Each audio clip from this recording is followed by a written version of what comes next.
think you agree, disagree, and if you agree, why Confucianism become cannibalism. So that's we would like to do. And then any question, comment before we start?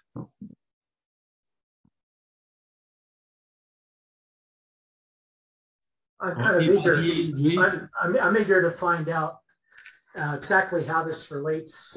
Cannibalism relates to Confucianism, and according to Lucian. Okay. And, yeah, this got a very, very interesting topic. Thank you. Yeah, and then if you read the Gogol's and Lucian himself admit he write this one after he read Gogol's diary of a madman. Okay, and I believe he also read Gogol's the other one, the Nose, talking about the Nose, and which will be similar to Lucian's another novel called The True Story of RQ. Okay, so they all have their reason to write this novel. So before we read the novel, let me introduce the concept of the time during this time, the late 19th century, early 20th century, so-called the modernism movement. And I copied this one from Wikipedia. I think Wikipedia have a pretty good explanation on what is modernism. So it said the modernism is both philosophical and art movement that arose from the broad transformation of Western society during the late 19th century and the early 20th century. The movement reflected a desire for a creation of new form of art. So Picasso is one of the examples. Philosophy, social organization, and reflect the newly emerging industrial world, which I think the social structural change, including the features such as urbanization, architecture, blah, blah, blah, all everything. So basics, they are considered outdated, okay, for the old tradition. And specifically for the literary modernism, or you want to call it the modernist literature. Its origin at the same time and is characterized by the self-conscious break with traditional way. That's what Lucian is doing of writing. The writing style is different, the topic is different, everything is different. So basically, it's a conscious desire to overturn traditional modes of representation and express the new sensibilities of the time. So I put a few summary on this one. So basically, I would say, in general, it's anti-tradition and talking about more on the contemporary life.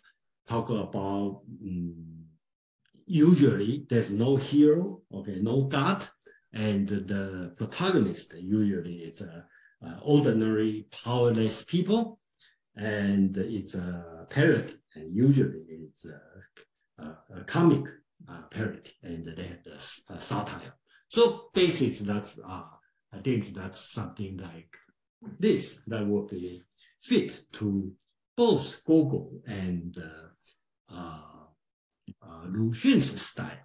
Okay. But technically, Nikolai Gogol is not being considered as a modernist writer because of the time. But I think his style should fit in this one. But since this Gogol's writing is important for today's reading, so I would like to introduce him in case you don't know him. Okay.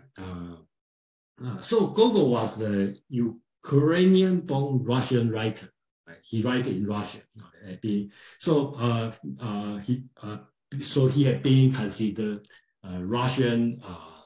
His writing considered Russian literature, and he's the most critiqued as the.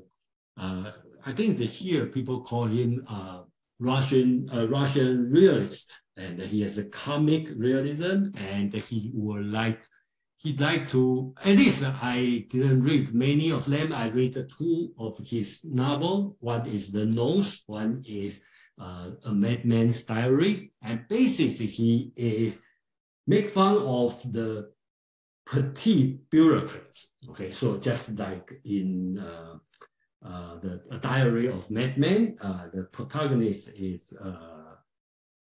Paparichin. Okay, he is the low-level civil service, a small officer, and he feels like the alienation between the big society. And that's Gogol's writing about this. So he wrote the novel in 1835, and they're being considered the greatest story, and talk about minor civil servant in the time of Nicholas I. Okay. So, and important thing I feel like is why Luxun learned from Gogol. Okay, I will talk about Luxun's story because Luxun went to Japan to study medicine, and in 1905, that's a Russo-Japanese war. So Japan should know a lot of Russian culture. So that time he probably read Gogol's novel in Japanese, or in French. I don't know. He also learned French. He said he's not good in English. So this novel, if you read it, you will find out there's a lot of similarity between Gogol's and Luxun's writing. And Luxun has no shame or his admit he followed it. Okay, and do it as a Chinese version. And I have a Russian friend, and he told me he read that one in Russian. So that's very funny because Luxun learned from Russian, write in Chinese, and somebody in Russian translate from Chinese to Russian again. So that would be the interesting comparison. So that's about Nicholas Gogol. And then I would like to show one more slide. Is this one. You probably see that many times. And the reason I show this one is you will see, okay, this one basics through the Chinese history and basically I list the Confucian scholar or Confucian philosopher, and which is the dominant philosopher. So you can see from 25,000 years ago, Confucius, then we have the Mencius, Han Dynasty, about 100 BC, Dong Zhongshu, start about mystery, heaven, and the human interaction. Then you have the Zhu Xi, who is on the 13th century. We call it the Neo-Confucianism, and we talk about him for many sections because he's so important, and he is not. Then later on we have Wang Yangmin, we have Wang Fuzi, and last week we talk about Kang Youwei. Up to now, there's no more emperor. There's a new Republic of China, and Luxun. Okay, start to this one. That's here. So the reason I show this one for a few reasons. You look at all this one. They try to improve or take a different interpretation of Confucianism. Through the history, there's nobody, at least no single person from my reading or from my knowledge, stand up and criticize and say, yes, no, you are wrong. Confucius' teaching is wrong. They all just doing something to improve or go to a different way. Nobody direct criticize. And Luxun probably the first one. And then we don't have to say Luxun is right, but at least it's wrong. For 2,000 years, nobody criticized something.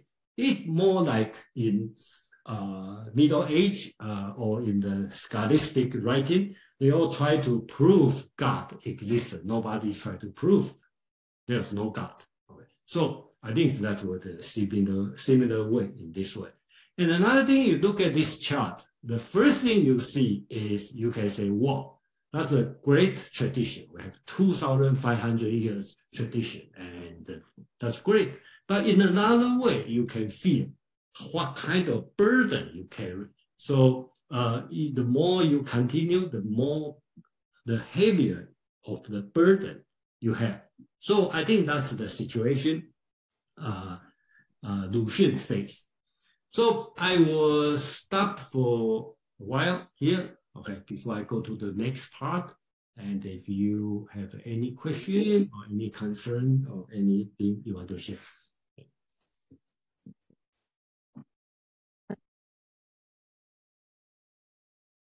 Mark, please. Yeah, thanks, Jason. Okay, so I've missed a lot of sessions here, so my question is maybe a little ignorant. But when you say that, like, for 2,500 years, nobody criticized Confucius, what about, like, the Taoists? Like, what about the Zhuangzi? Is that before the period you're talking about, or? Good, yeah. Sorry, I have to take my words back. Okay, in Zhuangzi's writing, okay, early Zhuangzi's writing, okay, he makes fun of Confucius. Okay, thank you, Mark, to remind me this. And then next month, okay, when we start to run lunch, yeah, they have a lot of funny things. And Zhuangzi is very humorous, and he criticized Confucius. Yes, thank you, Mark. You are right.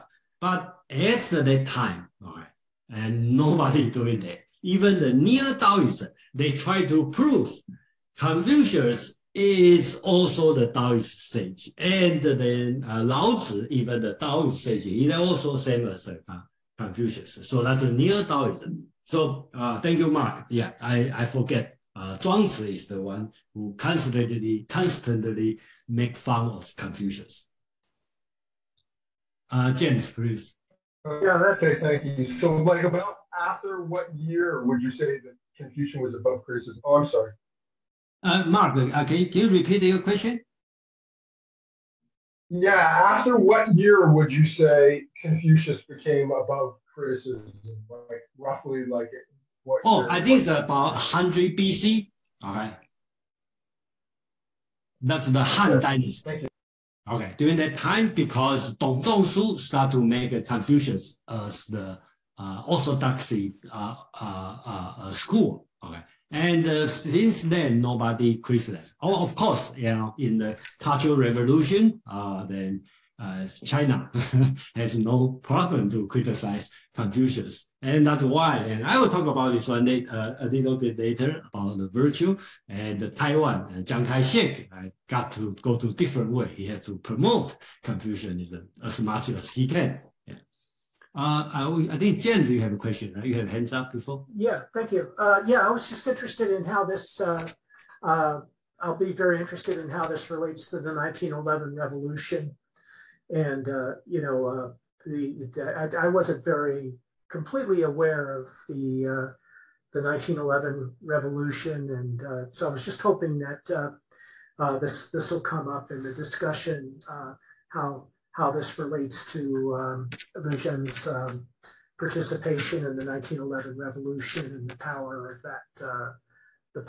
of that reconstitution of society vis-a-vis modernism.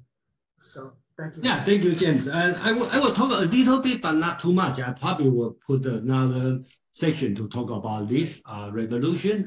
Of course, I will focus more on the philosophy, cultural part, and then somebody builds, and the political is complicated, and I will try my best. Yeah, thank you, James. And Phil, please. Yeah, well, thank you for showing that timeline. What occurs to me is that after 2,500 years of a tradition, it must have consolidated not only external power, but a kind of internal power, in a sense. And I know Luxun was influenced by modernism and, you know, out of Japan, and particularly in the change, the condition that modern China in the early 20th century was experiencing. But generally, you think of a break from the tradition as somehow initiated from the outside, which it was to a certain degree. But on the other hand, the tradition must have weighed so much on it that it had to, in a sense, approach it from the breakout from the inside.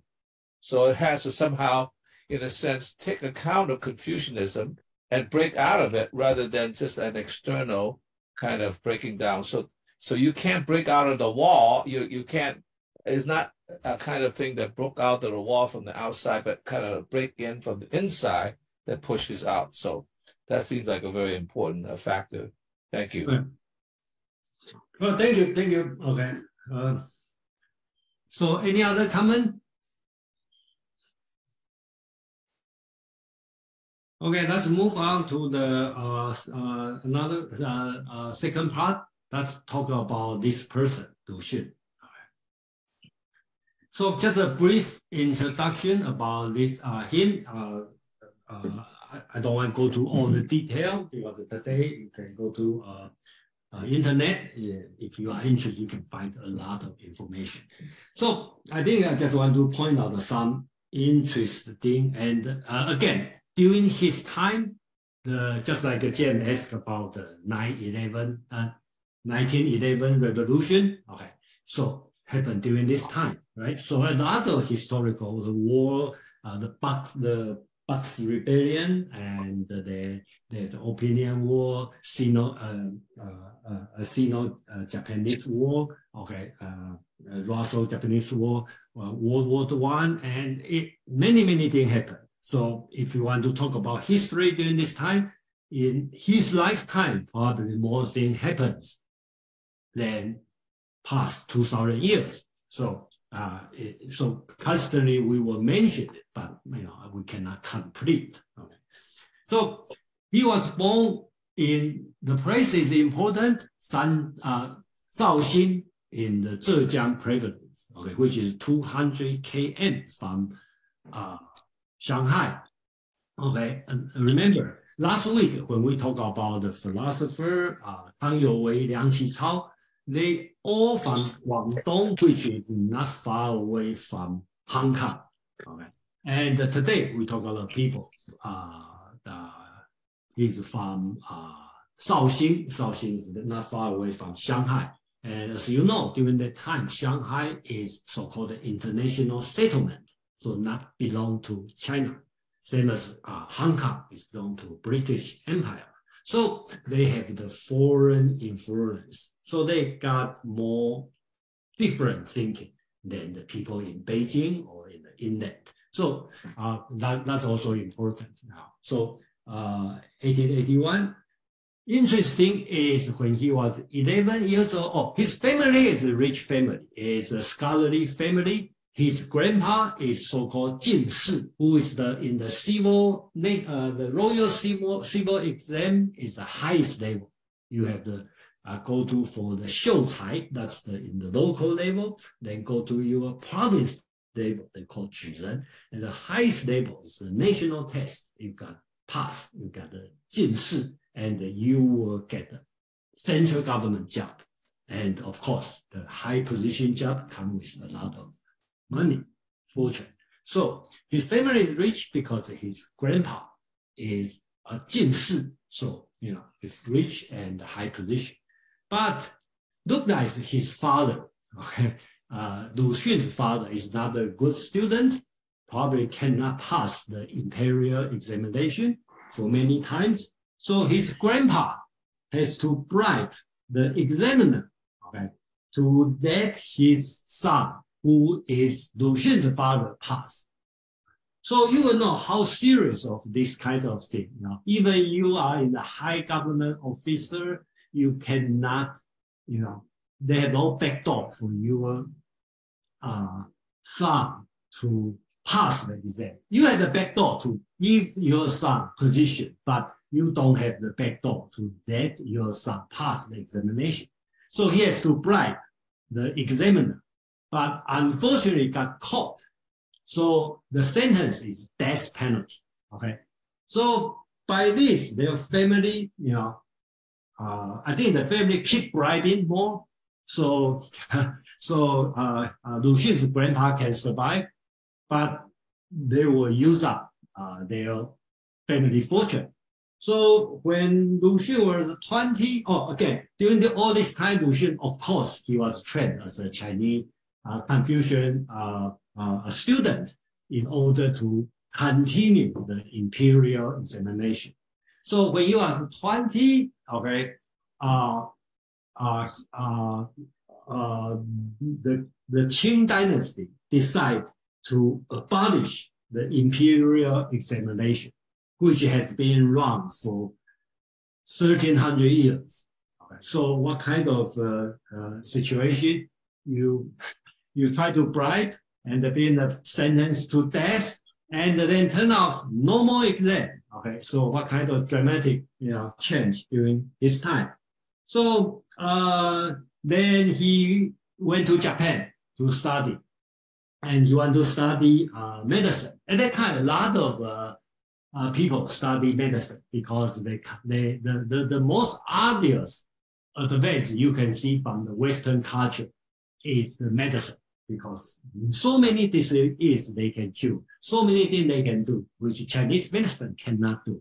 So almost, I would not say almost, a lot of people I know, the person in my age, their grandparents from China, when they go abroad to study, they study medicine, most of them.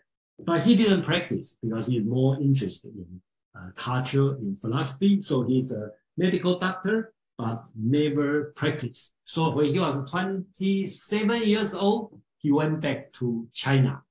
And then, after the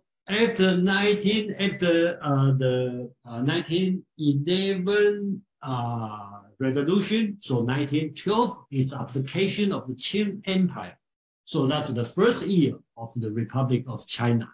And as most people may know, the government actually still survived officially in Taiwan. Okay, now that's another interesting part. Okay, we're not going to talk about this, but the Republic of China is Taiwan still keep this name, but that's a different story. But the Republic of China is a very weak government. Dr. Sun Yat-sen formed this government, and actually there's more war after this one. So important thing is the from 1911 to 1920, that's the so-called the new cultural movement. So basics when Luxun was 33 years old, he and Chen Duxiu, Hsün, Luxun, and other scholars, they all have a foreign study, like Hsün, we talked about a few times. He was Jiang Dui's student and studied I think it's in Colombia, and then he went back to China. So they all joined together, and they have the magazine called New Youth Magazine, and that's 10 years, so-called the cultural movement, the new cultural movement.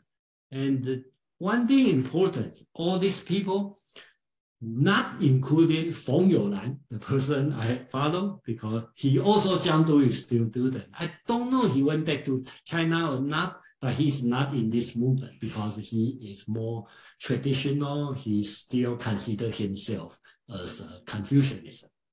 So, and when he was 36 years old, Luxun wrote the first Chinese vernacular novel, The Madman's Diary. So, Phil, you have something to say? Yeah, I saw a program on him, a fairly short program, and it seems important to stress about the fall of his family, because he started out sort of at least in the lower upper class. So, and then it fell all the way to where he was really impoverished. I mean, his whole family broke up, and I think in that fall, he was able to experience the pathos of the dispossessed, and that was very, very important, because he now knows the contrast between the elite lifestyle and the pathos of the dispossessed.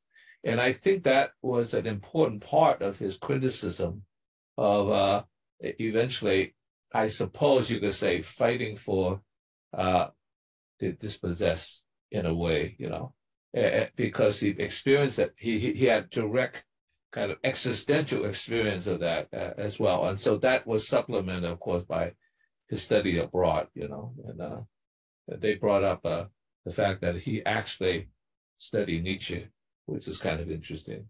Oh, okay. That's good to know. Yeah. Okay. So thank you. And I think in the novel, there's one part you can tell, definitely just like what you talk about, this kind of experience. He talked about lion and the rabbit. He was lion before, and then as a predator. Okay. If your family never fall, you always stay on the predator. Okay, as a lion. So you never know they have a rabbit here. James, please. Are you still going to speak about the couplet at the bottom of the page? Yeah, I'm going to talk about this. Yeah, go ahead. Yeah. So I like this one, the last couplet. Okay, so that's he probably do it, talk about himself. Okay, so I make this translation and the 横眉冷对千夫指，俯首甘为孺子牛. I think that's pretty admirable. Okay, so he talked about his attitude is to sovereign pointing fingers I defied with fierce brows. To young children, I will bow and serve as a cow. Okay. So when we read the novel, pay attention on the children. He talked about children. Okay. And the last sentence he talked about save the children. Okay. So that's his purpose, to join the new cultural movement. That's the purpose he strongly criticized Confucian philosophy. So I think that's it. Thank you, James, to mention this. Cow is a symbol of nourishment of children. Yeah. So, new cultural movement. Okay. So that's during after the actually it happened already before the 1911 revolution. Okay, they already have the new cultural movement. So in a way, you can say the new cultural movement helped 1911 revolution. Okay. So personally, I like this period of time because of that. Of course, that's because of my personality. I would like to see more criticism. Okay, than support. So this movement from 1910 to 1920, and actually is end with the so-called May 4th movement. And I personally, I don't like May 4th movement because it changed the direction from revise the culture to patriotic movement. And of course, Chinese government will appreciate this movement. So I think today is still the same. In China, the youth day is May 4th. So of course, they have a cultural component of it, but I think May 4th is being turned to more political and become a patriotic movement. So I will talk about a new cultural movement and this one. And if you see this one on the picture, so-called 新青年, okay, and then he wrote he didn't write the new youth, he wrote in French. That you know, I don't know how to pronounce, but basically at that time, like Chen Duxiu and a lot of communist so-called scholar, okay, they are from France, okay, and you probably know during that time that's also a communist movement in France, in Paris, and Deng Xiaoping is the time, during that time. So the new cultural movement, okay, so again, it's talking about progressive modern ideas and election, actually all this kind of concept. So at that time, they talk about two major things. One is democracy, or you want to talk about election, or sometimes it's really about the egalitarianism. right? Egalitarianism, right? Talk about equal, and then talk about progressiveness, right? So that's the idea they are talking about. And I'd like to summarize here. So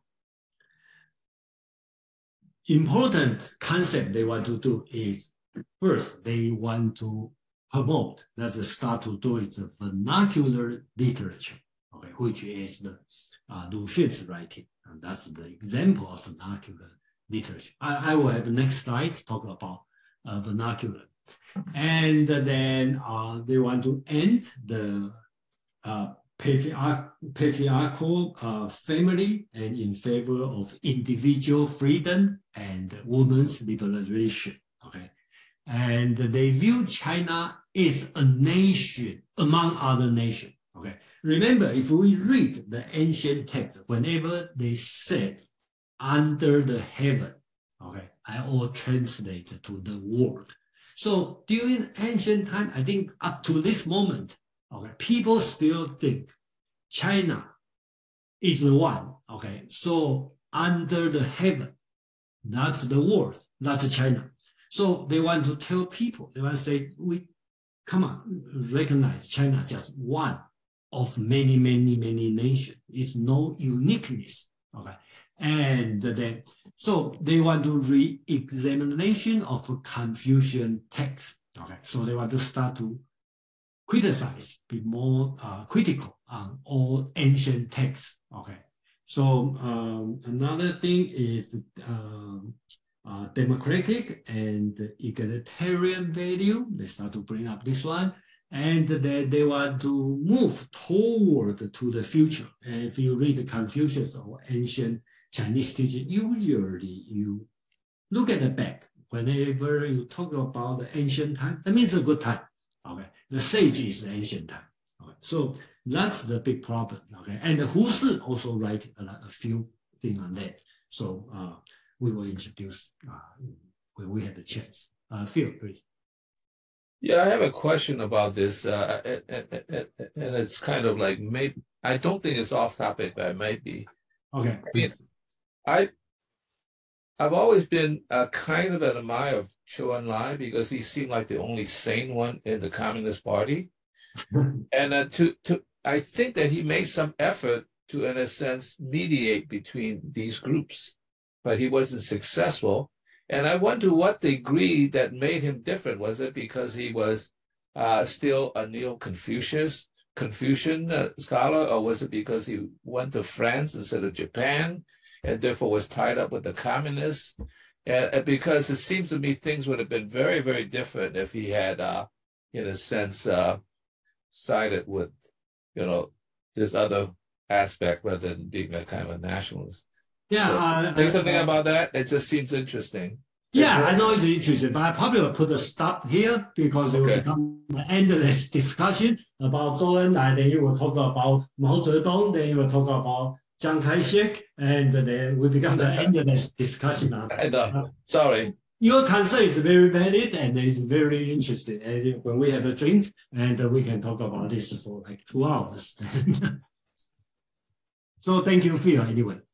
So here I make this one because from time to time I find out some people got confused about these terms about written Chinese. We all know the Chinese has a different dialect, but the different thing is so many people use Chinese character, 2 billion, okay, and people around the world, in America, in Malaysia, Singapore, all over the place, they speak different, but the written form for 2,000 years are never changed. So you have a hard time to talk to people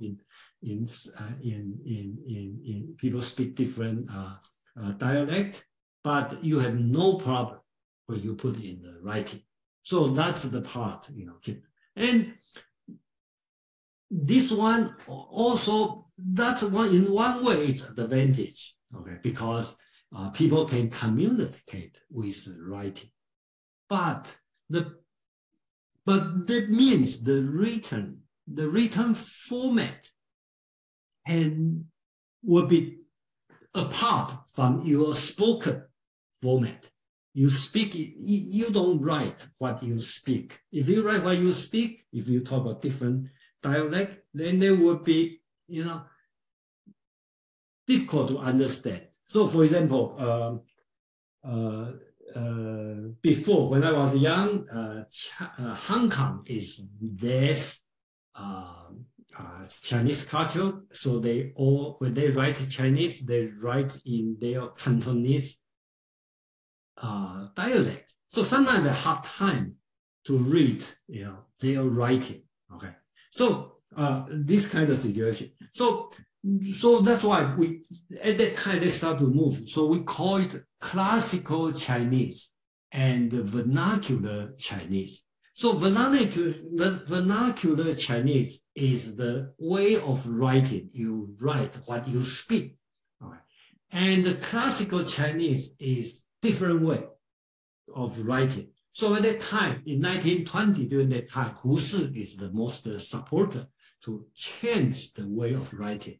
And of course, there's a lot of objection on that. Remember last week when we talk about Yan Fu, he's a translator. He translates the J.S. Mills and the Spencer's writing to Chinese, but he doesn't translate it to vernacular Chinese. He had to change to classical Chinese, because if you write it in vernacular Chinese, people will say, that's not serious writing. You have to write it in classical Chinese. So when we read Dao De Jing, read Sun Tzu, the Art of War, when we read Confucius Analect, they all in classical Chinese. And from time to time, people confuse with, does Taiwan use classical, China use vernacular? No, that's a different thing. When we talk about simplified character and classical character, that's the one talking about. Because around 1950, Chinese try to simplify the writing, because you can see the words are so difficult to write. So Chinese government have to simplify it. So personally, I like it because it's much easier to write when I write it. But up to this year, these few years, I don't use simplified Chinese anymore, because I don't write. I use computer. When you type, and it doesn't matter it's simplified or not simplified. So in my opinion, the traditional Chinese character is easy to read, and the simplified Chinese character is easy to write. And since the writing is done by computer, so I don't see I have to use simplified Chinese anymore. So that's my point. So I give an example here. This one means International Business News Report, right? So you will see, compare the top one is the complex, and each word will be different. I think one will say 50% of word, okay, would be some are the same. So it become much easier to write. If you want to, you learn to write and learn the simplified, much easier, because if you ask me to handwrite, I don't really have a hard time to write the traditional one. So by doing this, the vernacular language, vernacular Chinese and classical has nothing to do with simplified versus traditional, right? So on the very first chapter of very first book of Confucius Analect, right, called Confucius said, 学而时习之，不亦说乎? Which means if you learn the knowledge and you can have a chance to practice, is that a happy thing? Okay, so you can write in traditional character or write in the simplified character. You can compare the difference, but they all in classical Chinese. And I don't believe Confucius during that time speak in this way. I believe Confucius must speak in the vernacular way, not this kind of written form, because I just don't think it's possible to speak this way. So if you translate to vernacular, it becomes much longer. Okay, so I just translate. Okay, so you can see that's the difference. Okay, of the different thing. I hope I make it clear, and believe a lot of people probably already know the difference, but I know from time to time people have some misunderstanding about this. Madeline, thank you for waiting. Yes, thanks, Jason. This is so interesting so far. My question is actually about the use of language in the text we're going to discuss, because quite frankly, I would not have known that this was political in any way had I not known before I read it. And so what I thought was perhaps there were words in there that were homophones, sound-alike words, that to a native Chinese speaker, like maybe the word for cannibalism sounds like the word for filial piety, or I'm just making something up, but that there would be some verbal pun in there that was an indicator to people that this was a text about Confucianism, because there was really nothing in there that indicated that. I don't think it political at all, you know. That's my opinion. I at least I don't, unless other people have different opinion, at least I don't see there's any political reason. Okay, well, philosophical then. I wouldn't have known that it had anything to do with Confucianism. No, I don't think there's nothing to do with Confucius. I don't think. Okay, nothing with Confucius. It's just, well, of course, when China make the simplified character, it's during the movement of anti-Confucianism movement, the Cultural Revolution. So they even make the second step to even more simplify and even try to use the Roman alphabet to spell Chinese. Okay, that's how radical they try to do, but they fail because it's just difficult without, because the Chinese is still a visual. That's my theory, but I know not everybody agree. I think reading Chinese is difficult than reading English or any other Western language, because in English you read, right? You read, it's a sound, so you directly hear, so you know. But Chinese will be different. You see the character, that's a thing. Then you have to convert to sound and then do it. So basics, I have to use double the energy to read Chinese than read English. And right now my English get better and better. I start to realize probably that's true. So I find out I read English faster than reading Chinese, even that's my mother tongue. So I'm not sure, that's just my personal experience. So James, please. Yeah, I'm fascinated by the length of the text in the vernacular version of the Confucius quote. I take it that's what you said. The classical Chinese is the first one, and then the second one is the vernacular version.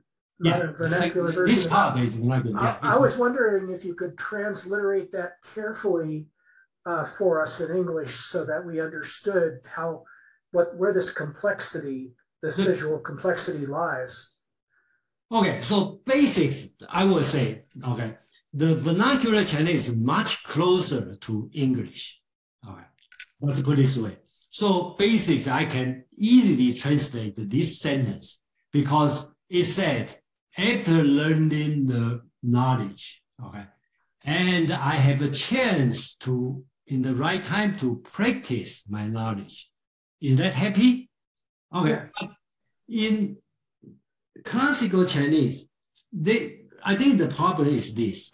The problem is there is a few problems on the classical Chinese. First, the lack of the logical conjunction.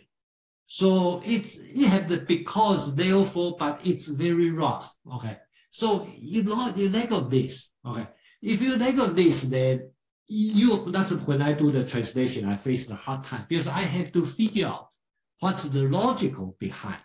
All right. And second thing, Chinese is different because one character has different meaning. And of course, you will say English is the same way. When you say park, it could be the park in the outside. It could be parking your car. Yeah, but Chinese is more complex than that. And the Chinese never have the words never change, just like our spelling for different tense, okay, is different. And the word for verb, adjective or verb or noun, they are different. But Chinese never change. And one word, it can be verb, it could be noun, it could be, adjective. So, it could be anything. So you have to guess. So the meaning is not clear. That's why the vernacular become more precise because you can use 2 or 3 words to describe the one word, so it become more accurate. And you can easily adopt the new concept because you have the new thing happen, you have a foreign thing coming, foreign concept. I want to form a new concept. They will be easier to do it. Okay. And another problem of classical Chinese is the entry barrier is very high. You have to read a lot of things. Then you start to understand how to read, how to write. So not everybody can do it. Okay. I think that's why, the literacy rate is very low because it's hard. It's hard to read, okay, and hard to write. So you can keep, the structure, the hierarchy there. I think some people will be happy to keep that one. So when Hsün led this vernacular language movement, a lot of objection on that. People say, come on, that's stupid. How can I use the same language as the beggar, okay, the toilet cleaner? No, we are scholars. So, with the labor worker, no, we don't speak the same language. And whatever I write, he can read. That's stupid, So people have this kind of concept here. So we will move on for Fred and Carly. Fred, please. Yeah, Jason, I know that it's difficult for for you as a host to see the comment section, but yeah. Madeline clarified what I thought was her excellent question in the comments by pointing out that her question related to the text of the short story Diary of a Madman rather than the language itself. So that I think to rephrase the question, are we missing something in reading the translation that would be more apparent because, as you point in the Chinese, because as you point out, the Chinese characters can have multiple meanings, and perhaps we're missing some meaning in the translation because it's not immediately apparent to me and others that the Diary of a Madman short story has any connotation of Confucianism or philosophy. Okay, so I don't see. Okay, I think here's the 2 questions here, right? One is about let's talk about pure vernacular and classical language. I don't see the vernacular language there's some part missing. Yes, when you translate, always there's some part missing. I have to admit. Yeah, I think that's right. Whenever you translate either from Chinese to English or from classical Chinese to vernacular Chinese, they always have some part missing. And the more important is that they always cannot be one-to-one match because a lot of things you have to reinterpret. So that's the first, I answer the first question. The second thing is about the novel. Yes, there's some part when you read in English, it's not there. That's why I want to have a little bit close read on the novel. So we have about 1 hour. I think that's enough for us to dissect this this novel. And since it's written in vernacular Chinese, so the English is translated to English is much easier, unlike when we read Art of War or read Analects or Dao De Jing, they have much more difficult to do it. So I also list in my presentation, I also list some of the Chinese. So you will see some of the difference we lost in when we translate from Chinese to English. Carly, please. Yeah, thanks, Jason. That elucidates a lot. I think you answered most of my questions, but back to Madeline's question, maybe about the Diary of a Madman. I also would not have known that it was tongue-in-cheek or a criticism or I lost my other words, a parody maybe. Yeah. That culture, had you not told us last week. And I guess our question is, how is it that you discern that it was?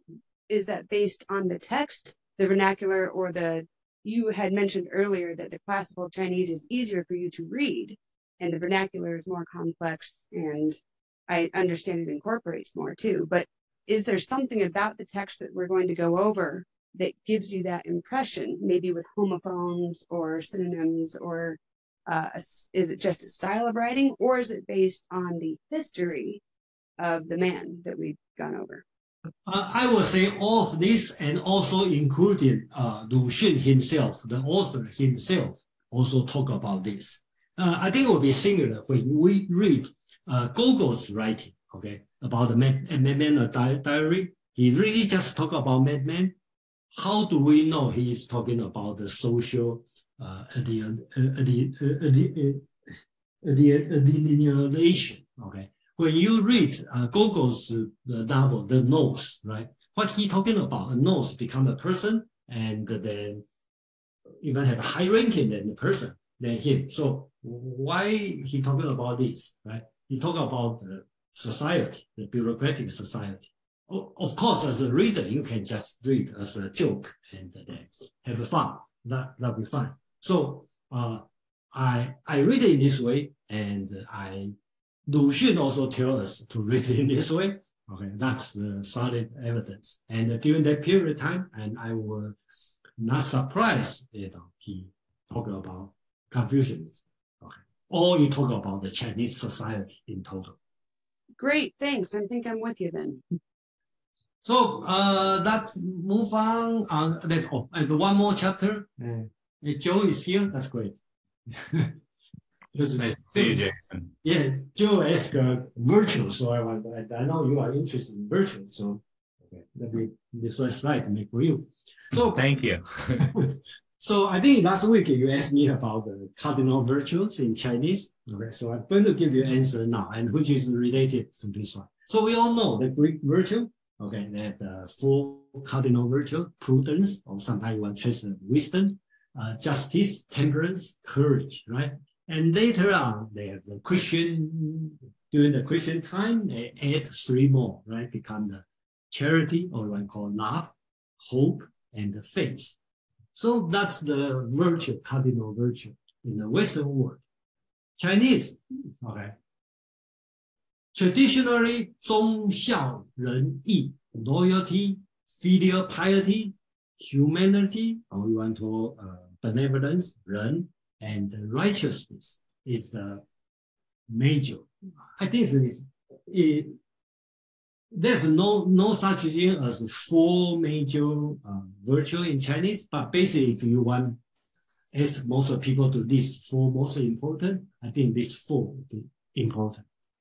So around the new cultural movement and then the establishment of the new government, the Republic of China, Dr. Sun Yat-sen, okay, Sun Yat-sen is another person who studied medicine, never practiced, okay, become a revolutionary, and he also not only build a new government, he also want to change the virtue. So he kind of revised, so become a so-called 8 virtue. and put in the 4 pairs. So called 忠孝, they put the 忠 and the 孝 together, and the 仁, okay, humanity add another I, okay, which is love, humanity and love. Remember, he is a Christian, okay, that's why he put this one, okay, 仁爱, okay. Then you have the 义, righteousness, and he believed Chinese also need to be more, the world should be more trustworthy, okay, more on the Western world, more contract based, okay, so when you sign it, you have to honor your word. So he put the trustworthiness and the righteousness. And the last one, he put the harmony and the peace. So 忠孝、仁爱、信义、和平 become a new virtue called 8 virtue, Chinese called 八德. The reason I'm talking about this, one is related to today's subject. Another one is in case you visit Taipei in Taiwan, okay, and you decide to drive, and then you use Google Map to guide you, okay. You were familiar with this word. I believe that's probably the only place in the world still use virtue as the name of road.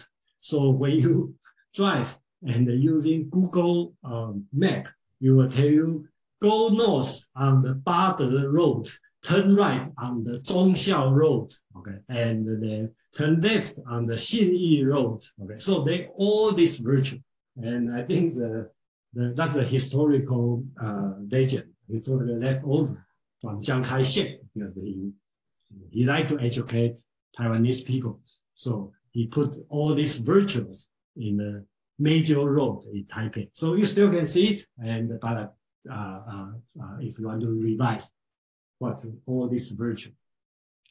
And I put this one, but I'm not going to talk about this one today, and we will change it next time. That's very famous about the, I think the title talking about 24 filial exemplars. Okay, there's 24, and most of them, I would say stupid, nonsense, and then, but it's in the history. So, we have the chance we can talk about this one. So before we read the novel, okay, there's a 13th chapter. Okay, so any question, comment? And if you have read, you have something, and it's anybody, and we can share at the end. Yeah.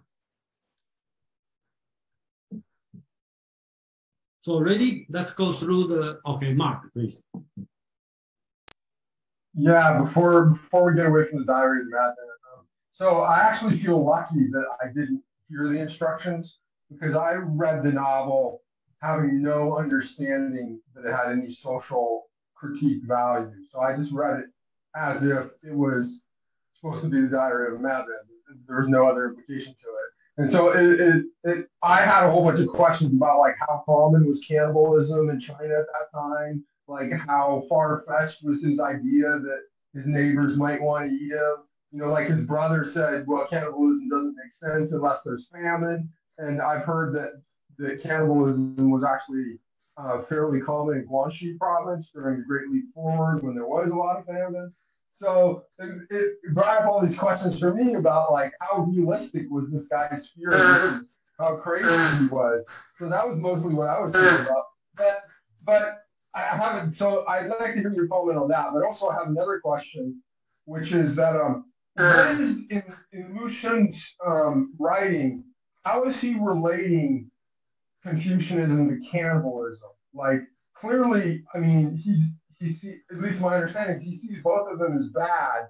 But more concretely, what is the similarity that he sees between Confucianism and cannibalism? So those are the two things I'd like you to comment on. Thank you. Okay, so I hope you go through, and then, well, I'm not going to ask everybody to agree with me, because some people hate him a lot, you know. So and there's no reason to everybody agree on his assessment. Let's go through the novel, and then because it's very short, and then we will have a chance to discuss this question. Of course, everybody will have this question. And remember, this book, Luxun's writing is banned when I was in Taiwan, when I was a student, because it's anti-Confucianism. And that's another evidence. You know, he is anti-Confucianism because he's banned, okay, in Chiang Kai-shek's government. So since it's banned, so become my must-read novel. So I find underground and find it and I read it. So that's talking about. Different thing is when he started, even people call it a vernacular novel. When he started, he has a prologue. And his prologue is writing in classical Chinese. I just list here and list the date, okay, 1918, April 2nd. Okay, I don't know why he chose April 2nd. Okay, the second day after April Fool, I'm not sure. And he said, he found this diary from a person, he hid his name, and then he lists this one for the purpose is for subject of medical research. And he believed this guy, the madman, has a persecution mania, okay, this kind of disease. So he's a doctor. So he said, I'm doctor, I find this one, and I hide the person's name and hide the person's location and then keep this record. So become a medical record so the doctor can research. That's his prologue. And he totally written in classical Chinese. And then after that, he start to show certain chapter on that, which he said he removed the date. Unlike Gogol's writing, Gogol keep the date. If you read Gogol, he starts from October something and goes through all crazy to year 3000, something like this. So, but this one has no date. So it has a 13 chapter, and it is very short. Okay. Chapter 1. Okay. So tonight, very bright, just writing, and I just list something I think that's meaningful on each chapter. So first, the ending, he talked about, he see the dog, okay, just pay attention on the dog. He said the dog also look at Zhao house, okay? The Zhao family is a permanent family in that village. So that the dog look at him, in a different way. So he has a fear. And he said, he believed he must have the reason to fear, okay? But he will not tell you. And the words he used is Li, okay? So which is associated to the Confucius, Neo-Confucius talking about Li, okay? So he's talking about this kind of thing he feel, okay? So that's the chapter 1, okay? So then he still looking around, and then he find out the dog, in the chapter 1, the dog look at him, okay, kind of like have an evil kind of eye to look at him. And then here he also noticed a group of children in front also discussing me, talk about him, okay. And then look in their eye, just like Mr. Zhao. So Mr. Zhao, his dog, and all the children look him, okay. It's changing, okay.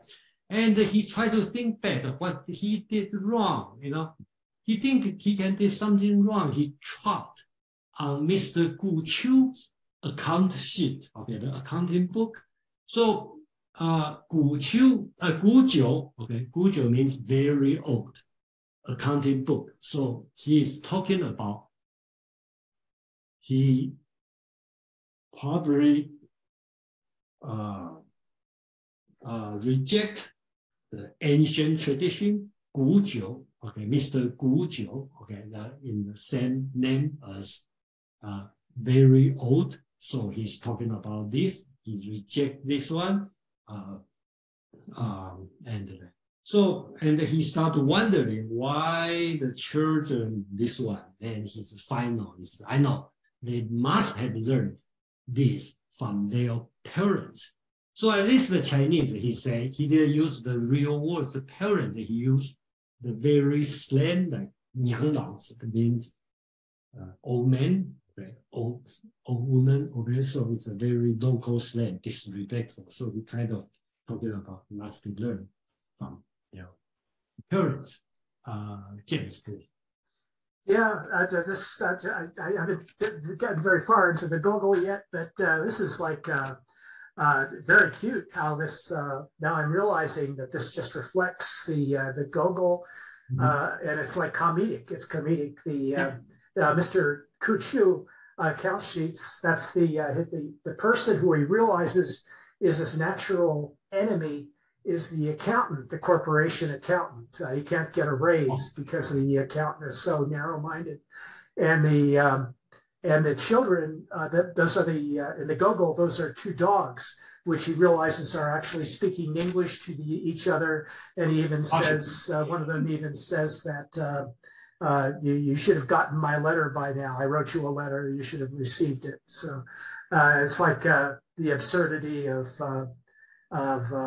the dog looking at him twice. So that's the reference to the I think that's talking dog.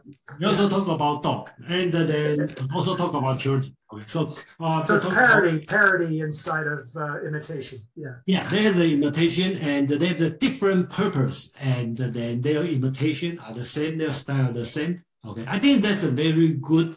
I would not call parody. I think a very good imitation, and then in some sense, he probably do it better. Well, of course, I don't know Russian, so it's hard to say. But he did a very good job, in my opinion, as an imitation. So, move on, chapter 3. Here he start to. Let me see. Chapter 3 a little bit longer. Okay, so here he described the situation. He kind of think about these people, the village people, regular people. They probably been pilloried by the magistrate. They've been slapped in the face by the local gentry. Has their wife been taken away by bailiffs? They just take advantage because they are criminal. Their parent driven to suicide commit suicide by creditor. So look at this one. The criminal has been treated, being pilloried. The local gentry can slap people in the face. And if you are in jail, your wife people will take advantage of your wife if you borrow money. So he is describing the society during that time, and he start to feel, and this is only one because they saw green face, long tooth. Basically, is talking about in the hell, the monster looking like this. And then he continued, he start to wonder, they think, these kind of people, they eat human beings. So they must eat meat, they may eat meat. So that's why he start to has a fear on that. So here he talk about, even I'm not a bad man, ever since I trod on Mr. Gu Qiu's account. So he believed he's not a bad people, but since after he trod Mr. Gu Qiu's account, and then he been treated in this way, and he started to think back when he has an elder brother taught him how to write composition. That's the training to pass the civil exam, the royal civil exam. So all about Confucius reading. So how can I possibly guess the secret thought, especially when they are ready to eat people? So he started thinking about these people is man-eater. And then he started to reflect what he learned in the Confucius teaching. The teaching is full of virtue and morality. If you read Analect, I think I did the word count. There's only 10,000 characters. There's 100 words about Ren, humanity. And if you count all the virtual words, it's full of virtual words. So between the words, he got scared. He find out between the words, it said, eat people. Okay. That's his feeling. Okay. So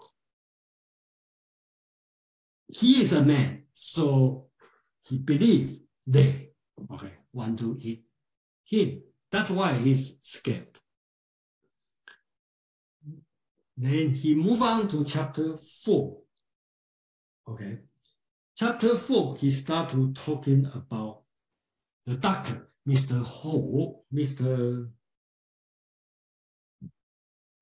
right? Okay. So He, okay. So his brother bring the doctor, okay, to Mr. Ho to examine him because he's sick. He's a neurosis. Okay. The protagonist. So here, how he feel about this doctor.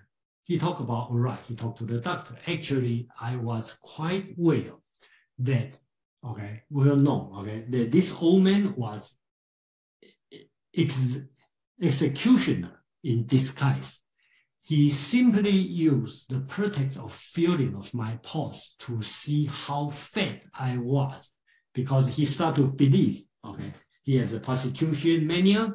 Okay, so he started to feel, okay, as a madman, he started to feel this doctor actually is executioner in disguise, a doctor, and to check that he has enough meat. When you say how fat you can eat, usually like a pig, right? Get fatter, then you can eat. So just check. So here he is talking about the Confucian teacher. Okay, this teacher are not teaching you, not cure you, not help you. Basically, they are examine you.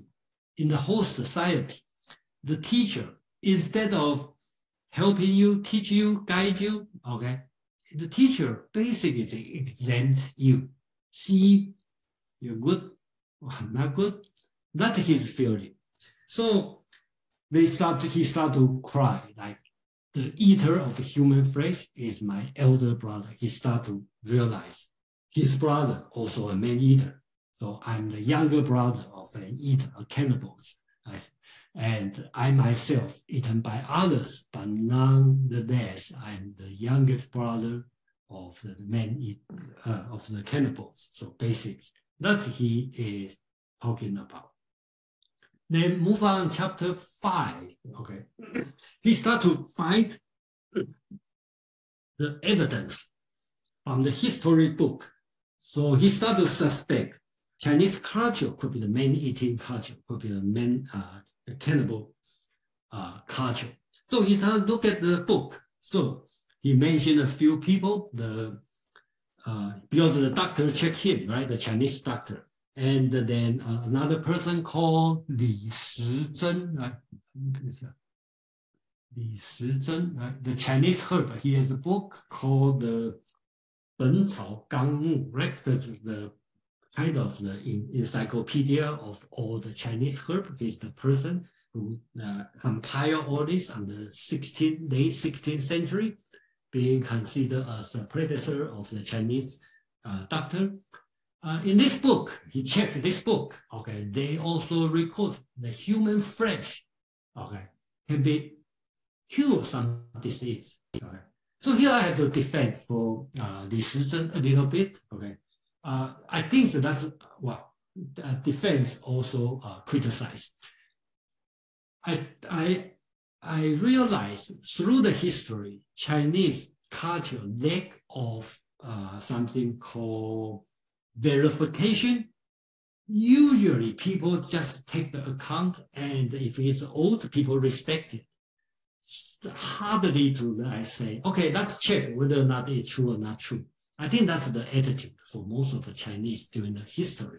So Li Shizhen, he did a great job. He collected all the information about the herb and the king, but he never verified because probably the verification is not a concept. So here he keep the record, and not only one, there's many press talk about different part of human flesh can cure different part of it. So this madman, he look at the book and find out, wow, that's right.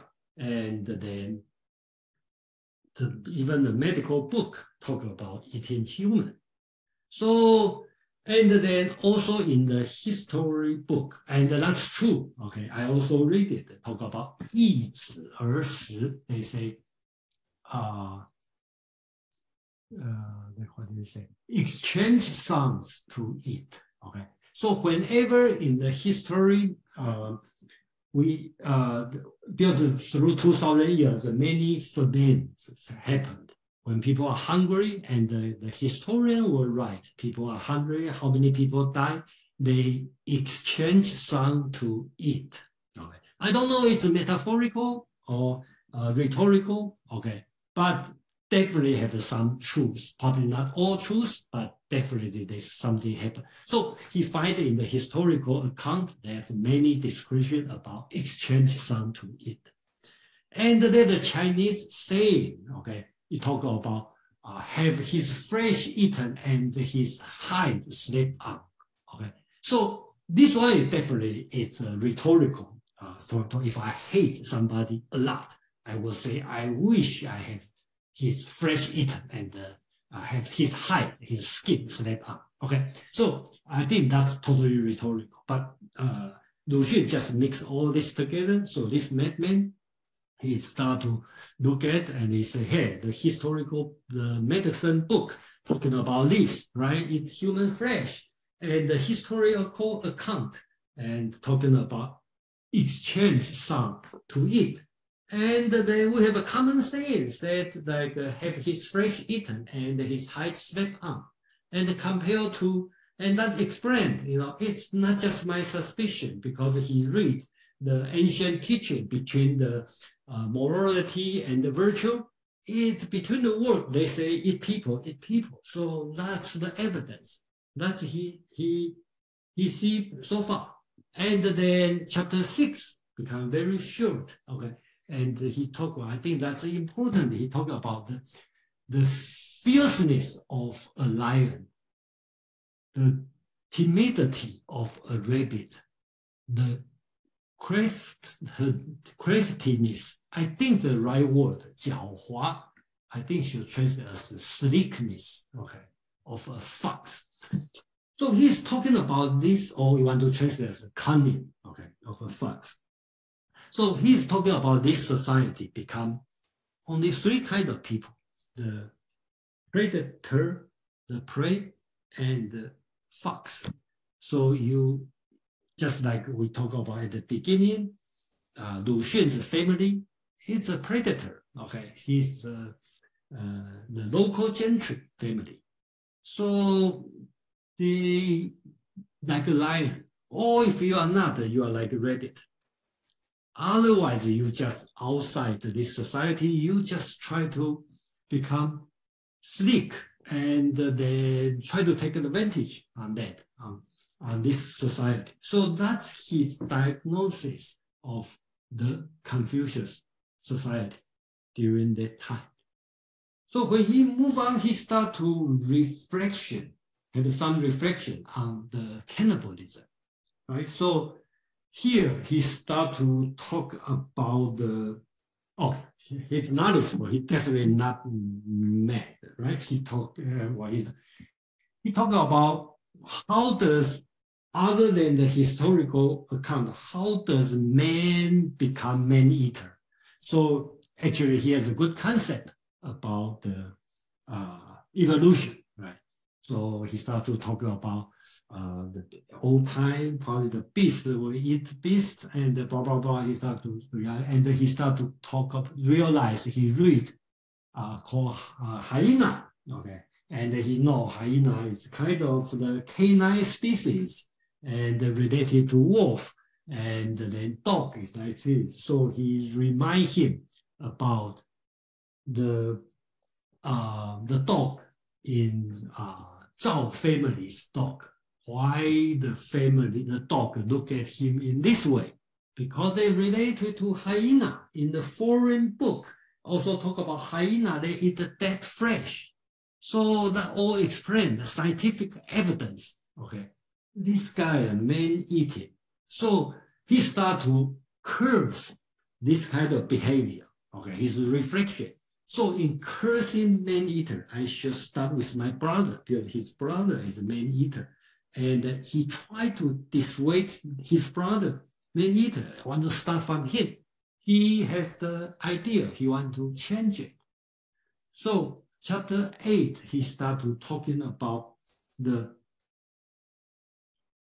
he tried to, so remember, he looked at the ancient account between the words, the virtue and the morality, he see it people.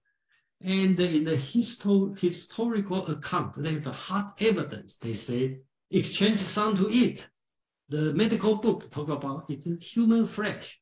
Scientific evidence, the hyena eat that flesh. The dog are related. They all belong to the canine species. Okay, so they eat people. Okay, so he tried to find more evidence. That's check around. He's a very scientific person. He checked history, check everything. Then he want to be more empirical. He want to ask person. He find a stranger. He just find a stranger. Say, hey, is that right to eat human being? Okay, and the answer is, well, there's no famine. Why you eat human being? Well, I think if you go outside to ask people, so is that right to eat human being? They say, no, are you crazy? No, people didn't say that. People said, oh, there's no. And then they start to talk about the weather. Oh, today is fine. So they try to avoid this kind of question.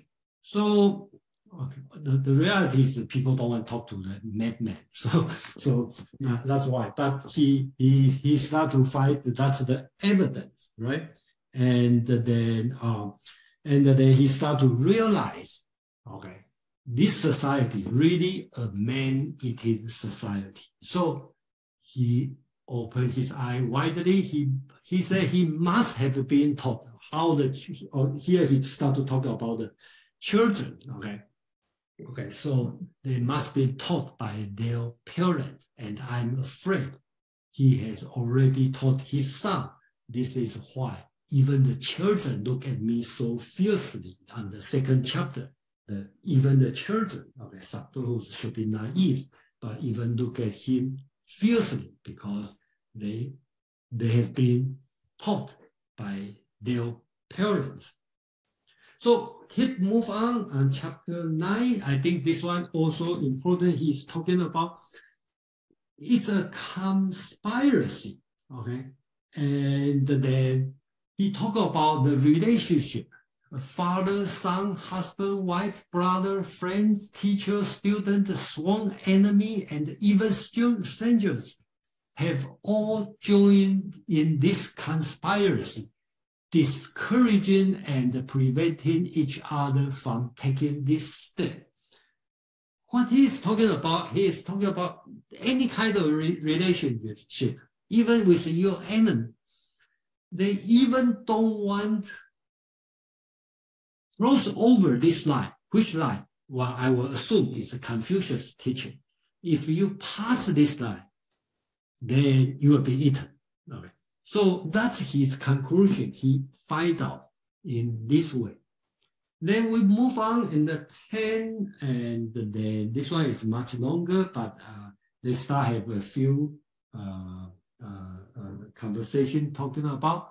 Okay, he also find the not only in the history, find more evidence. Okay, he talked about evolution, right? People from the primary people, they eat people fresh, blah blah blah. Then he talked about, he goes through the history. That's the nature evolution. He talked about, probably that's evolution, and to this moment, probably some people eat people, some people don't eat. But you should not eat. He still think this way, and he look at the Chinese history. He talk about Yi Ya. That's the true in history. Yi Ya is the person who boiled his son to feed his emperor. Okay, so he talk about, okay, that's the evidence through the history. To recent time, Xu Xilin, that's his contemporary around, I think 1900, 1910, he's a revolutionary and he failed and being caught by the government. And I think the soldier kill him, take out his heart and eat his heart. That's the recent not when I say recent, that's Luxun's contemporary. And then during that time, Chinese people also believe some medicine practice. They think you soak the bread with the blood, with the criminal's blood when they are executed. Okay, you soak the bread with the blood, and you can blood and the bread and the blood. Okay, and that's different kind of Eucharist. Okay, can cure the consumption. Okay. So that's all kind of evidence he has.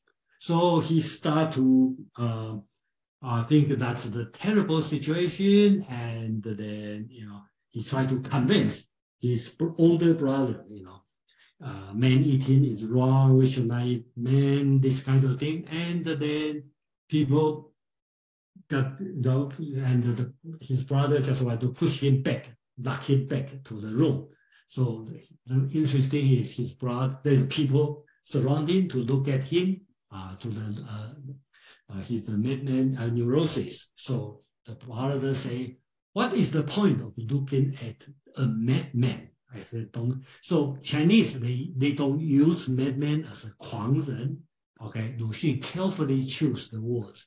疯子, that means is mentally ill person. Okay, so his brother viewed him as mentally ill. Then he realized that one thing, people call him madman or neurosis because just stigmatize, okay, or just give his name. So they have an excuse to kill him.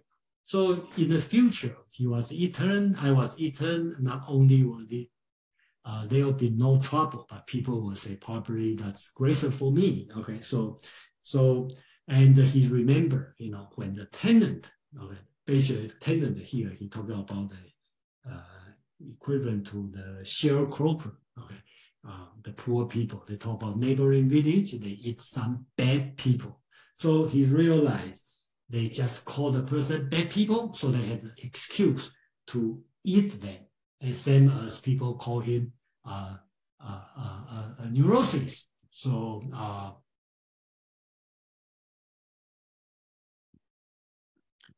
the neurosis, so they have a good excuse to kill him and eat him. So finally, he talked, you should change. He tried to convince. I think he tried to convince his brother, you should change at once. Change from the bottom of your breast. You must know that in the future, there will be no place for man-eater. He tried very hard to convince his brother, okay? And then, so then he started to think about his family. His remind, when he think back, this person is very thorough, you put this way. He realized something, look around, check the history, check the scientific evidence, and do the empirical experiment, find a stranger to ask. And he realized, he think about the historical account in nature evolution, think about in Chinese history, and then he look at his family, okay? His brother is man-eater. He remembered his younger sister was died when she was 5 years old. So he started to suspect my sister was eaten by my brother. But I don't know whether my mother realized it. So the mother probably know. And then the mother has no way to reject it, has to do it. So here he could be talking about the foot biting practice for the young girl. Okay? And then he started to reflect. And then, so basically he's very logical. So if you eat one piece of human flesh, you can eat a whole. Okay? And he also realized one thing, one practice. That's why this is the xiao, the filial piety practice. There's an ancient story called 割骨疗亲. Say that when your mother or your parents are sick, you should cut a piece of your meat to eat because it will cure them. So that's a saying, okay, about cut off your meat to feed your parent is tell you how much, how important. So he finds this one, he say, that's terrible. That's the society is. So everybody is man-hater. So his conclusion is so he start to realize he probably part of them because when his sister died, his brother eat, he also eat meat. So he probably also eat his sister's flesh unwittingly. And right now it's my turn being eaten. So he looked around, he said 4,000 years, his tradition of cannibalism, it's terrible.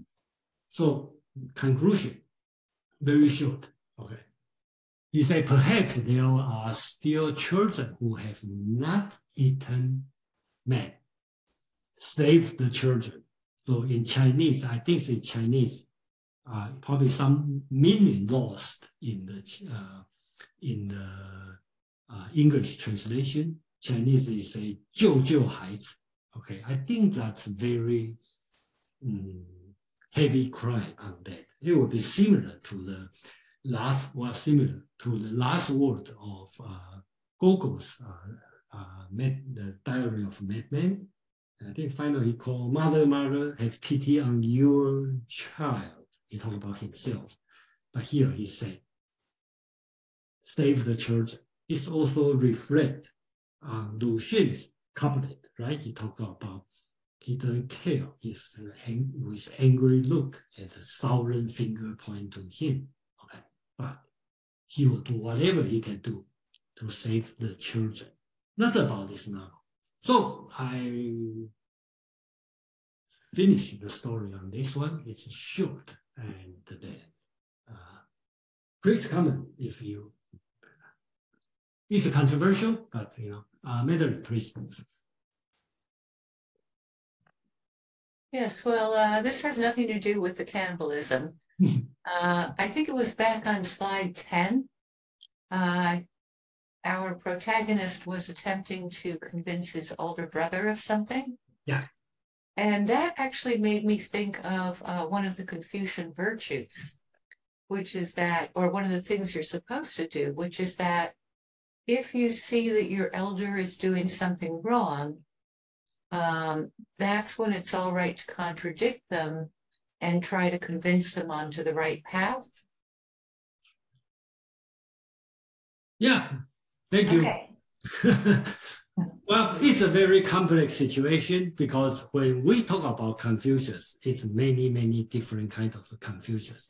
When we read Confucius analog, okay, it is very different than what Zhu Xi talk about Confucius. Okay, and if Zhu Xi will be focused a lot on the Li, which is not ritual, is the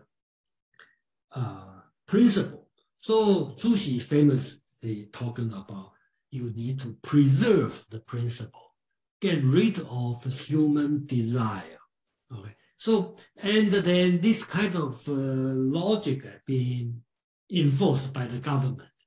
And what Luxun is talking about is what he sees the society during that time, okay, after 2,000 years of practicing Confucianism. Okay, that's his observation. Okay, he didn't provide any solution on that. That's he reflect on what he seen on that. Very similar to Gogol's writing. He talked about the society, the alienation, okay, as a small civil servant, okay, and in the notes, I forget what his job, but basically he working hard. He tried to get get close to the high society, but it's not there. So Luxun's writing reflects the time during that time, and that's what he sees as Confucianism, as being practiced in the society become cannibalism. All right. And then personally, I can understand the situation, okay, because if you reject Confucian teaching, you criticize Confucian teaching, people look at you in a different way. And your family, your friend, your teacher, the whole society look at you in a different way, okay, because you are different. So I think that's the situation, you know. And his famous word become the so-called 礼教吃人, okay, the richer eat people, or Confucianism eat people. Okay, so that's his theory when he living in this society. We have CK and Phil. Yes, in some ways, Lucian himself was very aristocratic or Confucian because he studied, if I am not wrong, at the Jiangnan Naval Academy for a period of time. Yes. And he was sent to work in an engine room during his course of study, which he absolutely detested because he considered it beneath a gentleman's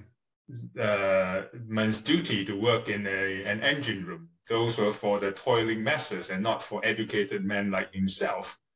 It was a disgrace to his family, according to how he thought at the time. So he was behaving very much like an aristocrat and a Confucian, in spite of what he was writing about, criticizing the society at the time. But he himself was a product, made perhaps unconsciously, of that time and of the society. Even Lucian worked in universities as a lecturer and as a writer, and as far as I know, he didn't go to the masses to toil with them or to try to reform them. He was working in the kind of the stratosphere of intellectuals. So he got a very decent amount of pay from those jobs. You know, he didn't really have to work very hard. Sometimes he only worked 3-hour days a week. So that was a bit of a sinecure. So he was behaving very much like a Confucian scholar, in spite of what he was writing. I think that when you talk about the first part is before he went to Japan, right? And then when in Japan, he come back, he start to write this one. So there should be a different person, okay, I believe, okay. And about his well-paid something, I have no comment on that because I don't know about this part. But I just want to mention when he acted as a Confucian scholar, and then that's the time before he went to Japan. That's a different situation. Phil, please. Yeah, I think we have to take account of the fact that he started out with a preface about the history of China, Confucianism, and then contrast that with the story. I think that contrast is showing the fact that he understood the tradition, but he understood also the moment that China is in, that he finally saw the destitution of the poor people. I remember when I was a student myself at Berkeley, I read a story by Lushun, not this one, but maybe you know the title. What? You talk about the RQ, the true story of RQ? No, I don't think it was that. It was about a story of a very poor man who lived in society and. Is that the call to arms? Well, he used to go to the bar. Let me tell you the story. He used to go to the bar, and then they would, because people were poor, the bartender, with the familiar people, he would write down what they owe on a blackboard. And then what happened was at some point he kind of disappeared for quite a long time, and so they wonder. And then finally, at the end, I thought this was a very important moment. The bartender finally erased his name from the board. I mean, it was like, in other words, it's not even that the guy didn't come back or maybe even die, but the fact that he now is erased from existence, even from the memory of what it was. That moment hit me very profoundly, that this guy somehow, because of the system, he not only never existed, his ledger is not even in heaven, so to speak. So that was that struck me very profoundly, because he was talking about the destitution of the people at that time. Yeah, I think he talked about the destitution. And the one thing probably not translated very well in this writing, this madman is not a poor person. Okay, so please don't connect to the so-called snobbery society. No, I don't think he's talking about this kind of situation. If you look at this, right, he keep talking about the tenant. So that means his family, this madman's family, is a gentry family. Okay, so he is a landlord.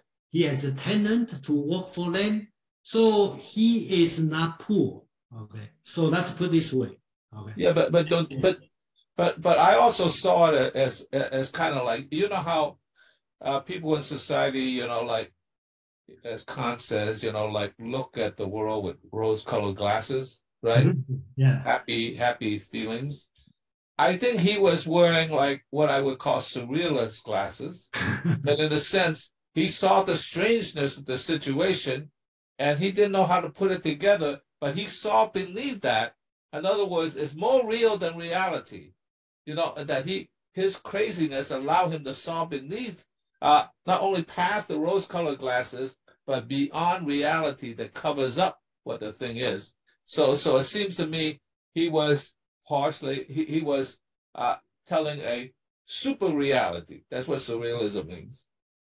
Okay, thank you. But I really would like to know more what if you read, and I would like you to share what your opinion on this reading when you first read this one, because I don't want everything is driven by my own idea, my understanding. I assume a literature, a novel should have a multi-meaning on it, and then depend who you are. And that's why Luxun didn't write a philosophical essay on this. He wrote a novel. And that means we will have a different opinion and different reflection on this. Yeah. So Kevin, please. Yeah, thank you. Jason, quick question for you. I mean, I so proud of you. You know, learned Luxun, this character. I saw it's in Taiwan, the textbook. You learn how his article. Oh no, Taiwan is totally forbidden to talk about Luxun. Yeah, during my time. Yeah, because because Luxun has been highly praised by communist China. Okay. Yeah, Marxism. Yeah, and then of course because the Chinese hate him and Chiang Kai-shek, Mao Zedong like him, and Chiang Kai-shek must be hate him. So so he totally banned this book. And since Chiang Kai-shek banned this book, then it become my must-read book. So I find it from the underground and black market, a high price to get this one when I was young. I have to thank you very much, man. That's I give you 2 thumbs up, man. That's I would say this person, yeah. Other than ideology, he is when I was child, yeah, he got so many books. From RQ, the true story of RQ. Actually, I would say RQ is much better. Okay, because he's you should. Yeah. For example, in Chinese, recently we lie down, right? 躺平, those culture in the Western Union, it's already exist. So what he described in even this article, you think about people eat people. It's a metaphorical way still exists. However, I'm going to use the main character. Original is from his auntie, the son. It's a very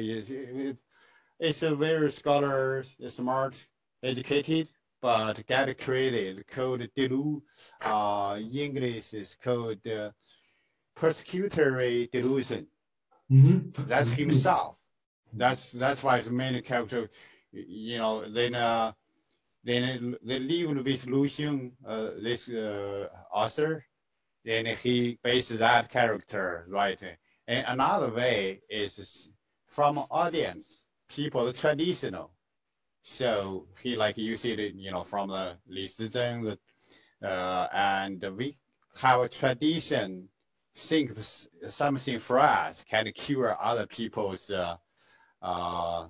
disease. I remember one is 冷血馒头, right? Kind of. Anyway, it's for me, the third one from himself. Basically, it's anti-tradition. Yes, it's, and plus his previous this article, he's just finished his education from Japan for the modern medicine. So he immediately got shocked. I can't imagine he come back from Japan. Okay, this tradition something is so doesn't make sense. People mind and practice is so ridiculous. And first, next I want to introduce a little bit his life. He I believe it's arranged marriage with another lady called Zhuan. Yeah.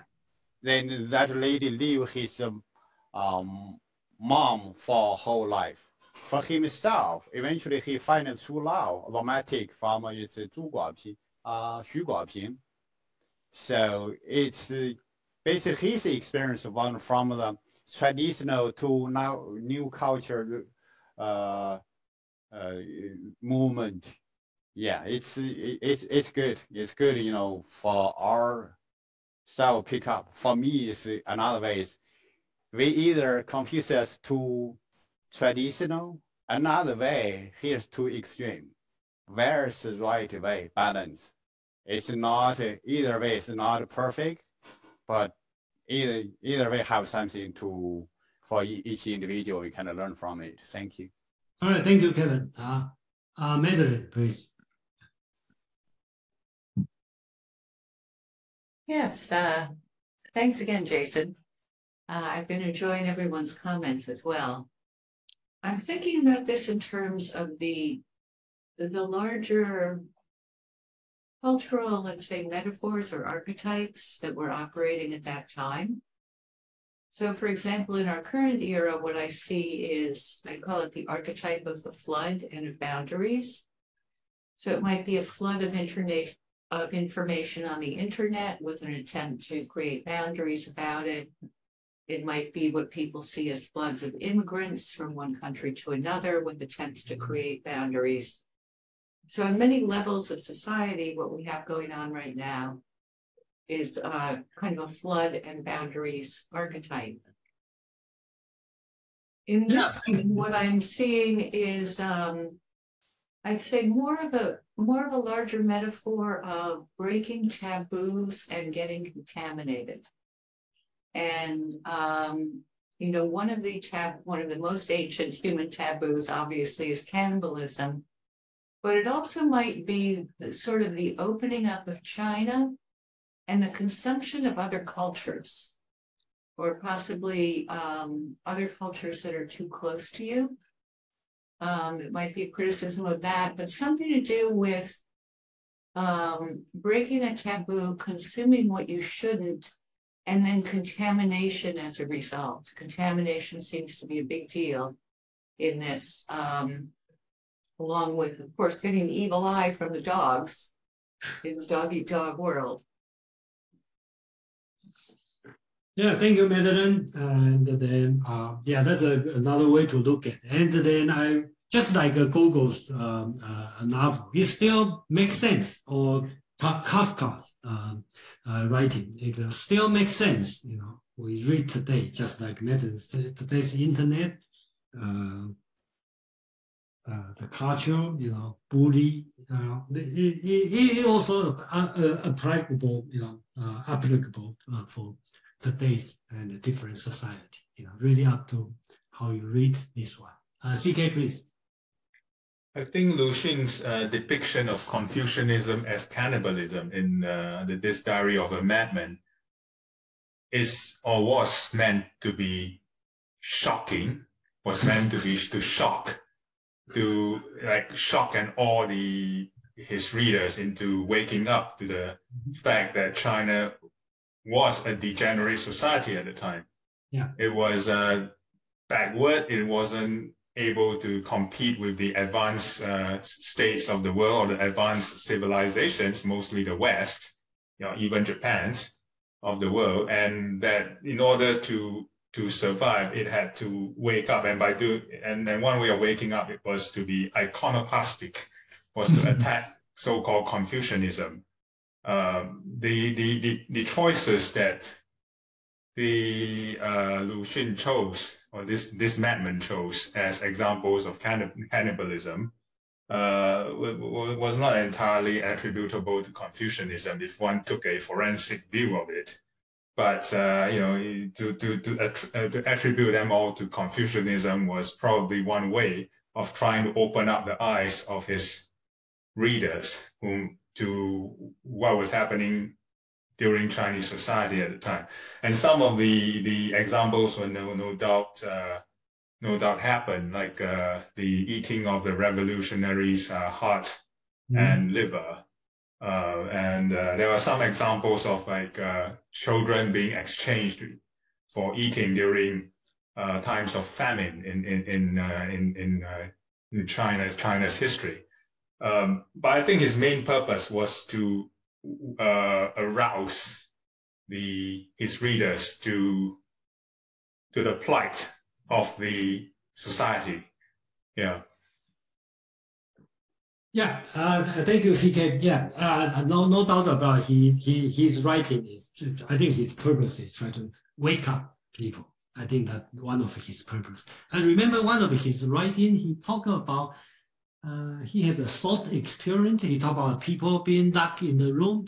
There's a gas leak, and this guy is sleeping and has no way to out. So whether or not we should wake up this guy, Because it doesn't matter he wake up or not wake up, he's dying anyway. So should we wake up this guy when he is sleeping? So that's another thought experiment, we're thinking about, So if I don't know what's his answer, but I believe his answer is you need to wake up, Joe, please. Yeah, I don't know how much I can add actually now that everybody's spoken for the most part. But I agree that the idea of cannibalism was used to shock the people into understanding that they're maybe part of a system that is not making any kind of real progress. And specifically, if you do think about it, the idea, and when we were going through the Analects, I was actually thinking something similar, is that loyalty is important and ritual is important, and I started to understand that while we went through it. But I also understood that it could be used as a form of stifling any kind of change and any kind of progress as well. If you're beholden only to the current social structure. And so it is about, I agree with what Kevin was saying in the sense that it is a balance, because yes, there are limitations to the way Confucius and actually it's stifling at certain points, and it actually makes for an increasingly unequal society, but to say there's no room for loyalty when you showed the virtues that we were earlier, this to kind of throw the baby out with the bathwater, I think that's a little extreme, yeah, that's just my thought. It was and it did shock people. So let me share my personal view on this one. I do believe, okay, I do believe. I know a lot of people probably disagree. I do believe Confucianism is cannibalism, okay, in the sense, not in the book of Confucius analog, not in the book of Zhu Xi, even Zhu Xi's writing. I think that exists in the society, a conservative society. I will make a parable comparison with Christian. If you look at the Bible, that's fine. There's nothing wrong on that. Even all through the church writing, they all no problem. But if you take in the 15th century, okay, it's cannibalism. Christian is cannibalism because how many people die, being persecuted because of heresy. Okay, and if the people, and the worst situation is if the society still think they are burning people based on justice, that's the problem. So not because of the philosophy. I even see Nietzsche's philosophy is great, and then I see even Marquis de Sade's writing is wonderful, but I'm not going to mimic them, but really depends on how you behave. So to me, I see Confucianism is cannibalism, not based on the book, the teaching, based on what happened during that time. And does all Confucianism's fault? That's another issue. It could be probably Confucianism is not guilty about that, but the people practice it, do it the wrong way. So if a good comparison would be with the church. I appreciate that, because I think when it becomes dogmatic, that's the problem. Yeah, exactly. Any good teaching, and one example I make 1,000 times is about Chiang Kai-shek. Okay, he promoted two greatest culture, Confucianism and the Christian culture, but I don't see any good behavior he is doing. So this all depends on how you are going to behave. We have a lot of hands up, and then let me extend let's keep the conversation brief, because let's go from Brian. Okay, I have the person who haven't spoke to first, Brian and Olga and CK and Phil. Okay, Brian, please. So I really do appreciate and agree with really everyone has said. The one word that pops in my mind is trust.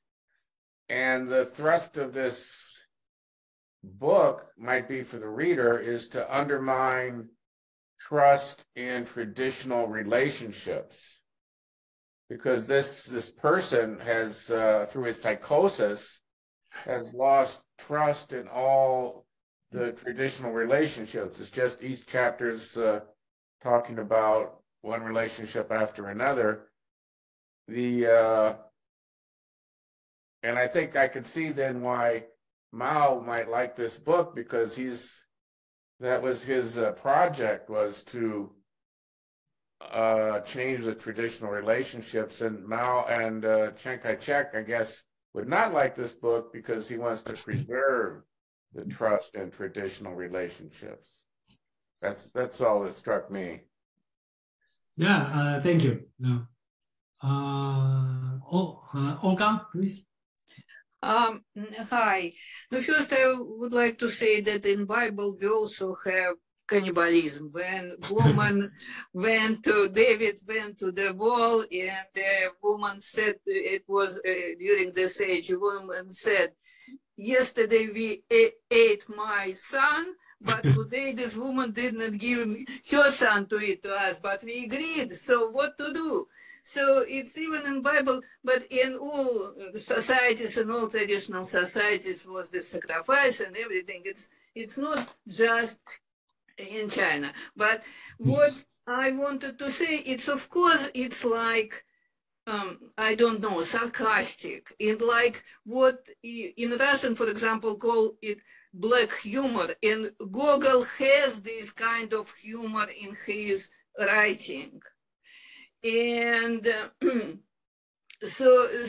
and right now what we have this South Park show. Probably people watch sometimes on TV the show, that kind of humor that people eat. If we really follow Confucius, then philosophy, then we actually, it's really good, really good, know how to say, directions to how to eat each other. That's probably something like this. From my point of view, from my point of view, it's hilarious. But I'm not sure how it's from Chinese point of view. Thanks. Yeah, thank you. And then even in Bible, right? If you want to pick the cannibalism, you don't want to learn from the Abraham to sacrifice your son, to God. So it really depends on how you do it. And pretty soon, when I introduce the 6 Chinese classic novel, one is the Prom in the Golden Vase. That's totally pornography. Okay, what are we going to learn from the pornography? So it's not the author's fault. Basics, it really depends how you want to practice. Right? With the CK Fear, Fred and Rob. Okay, then we have to close this one. And remember, next week I have no meeting, and we will go back and then on the 8th, Bhagavad Gita, and then we will continue. And then we'll focus more on the 6th novel or 5th novel. Because one, I'm asking Pim to do it for me because he is much more familiar with that novel, the scholar, Rulin Weiss. Then we'll talk about more on Zhuangzi, 7 chapters, inner chapter. Phil, please. I was struck by when you begin the meeting, you show a timeline. Okay. And in the timeline, the Qing dynasty actually lasted pretty long in relation to other dynasties. It's not the longest, but it's pretty long. Mm-hmm. And it's interesting that in that, when I looked at it very carefully, there was no major figures that in a sense emerged, which means that there was not enough input and criticism of the culture. So it was a decline. Certainly it was a decline. It became a decadent society. The other thing I want to mention is, taking that into view, is that in a sense, I never took the story to be literal. It was metaphorical. And the cannibalism there was the cannibalism of the spirit of mankind. Because if you don't have an input into it, you're not free. And particularly, and I criticize even Confucius to a degree, because even though the bad part appears in the manifestation of the ideas rather than the ideas themselves. However, when you have an ideology that in a sense, particularly with a consolidation that just didn't have new input, what happened is it becomes so easily manifested in the decadence that in a sense begin to strangle people's spirit. And that's the cannibalism, is the cannibalism of the human spirit that was manifested. And that's why people were destitute, because there was a lack of hope. There was a lack of, moving ahead and even sustaining oneself. So there was a dual kind of cannibalism of the spirit and the physical manifestation of that in terms of not providing the kind of livelihood and existence that people had. So it was entirely a metaphorical thing that you have to see beneath the thing. And obviously, what lies behind that is the decadence does actually lead to the decline of the system itself. Yeah, thank you, Phil. CK, please. The way I see it, one of the ways I see this story is that it is the one of the starting points for the attack on Chinese culture throughout Chinese communities, particularly in mainland China. The problem with this kind of iconoclastic approaches is that after attacking Chinese culture throughout like the 4,000 years or 2,500 years or 5,000 years, however you want to count it, after endless and ceaseless attacks, what is there left? You know, it is easy to destroy, but very difficult to put back and reconstruct what keeps a culture or civilization together.